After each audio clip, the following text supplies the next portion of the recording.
everyone. So, what do I mean when I always say we are so much better together? Here's what I mean. We are wired for connection and we restrict access to ourselves when we need help the most. Why do we do that?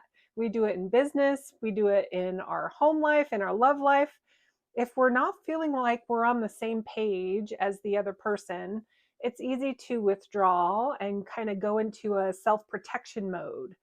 Science tells us that it's a survival mechanism. It's when we're feeling fear, anxiety, depression, we kind of go inward instead of reaching out.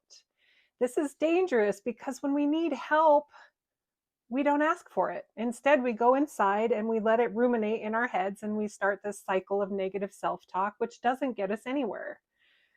Instead of doing that, today I'm going to give you two encouragements, what I encourage you to do to get out of that funk if you're in it, to get unstuck and to move forward, which is the whole goal of Better Together Life Coaching. And if you need some help, call me, schedule a call, let's get together.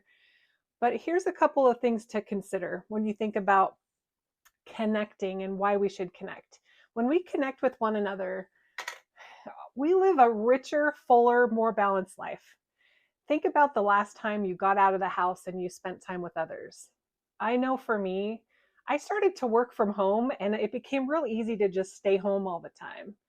When we started going back into the office, it was like, oh, this is what it's like to be in the same room as a bunch of people. It's different. It's new, right?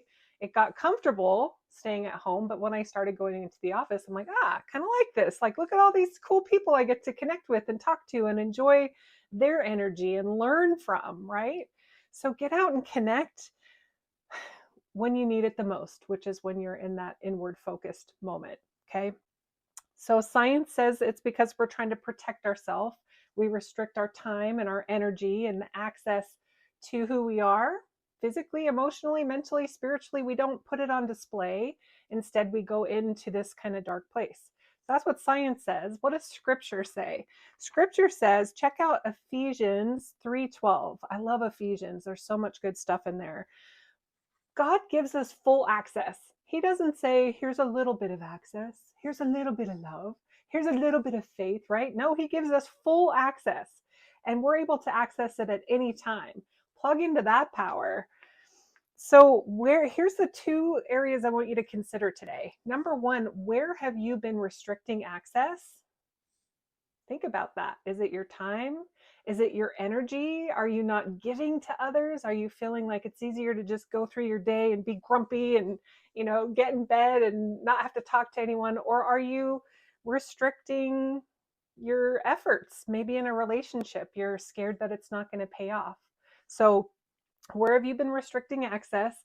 And secondly, what is one small step that you can take to invite others in? Act on it now. Act on it this week. Stop restricting access, reach out, get connected. We are so much better together. And if you need some help and encouragement, I've got tons for you. Check it out on BetterTogetherLifeCoaching.fun. You'll find a newsletter. I have a live event happening this Saturday. All you got to do is go on there, check it out, BetterTogetherLifeCoaching.fun. We're going to have a lot of fun this Saturday at 2:00 Central Standard Time. Join us for some energy and connection. And remember, we're better together. I appreciate you watching today, and I hope you all have a wonderful, fabulous, connected day. Thanks for watching.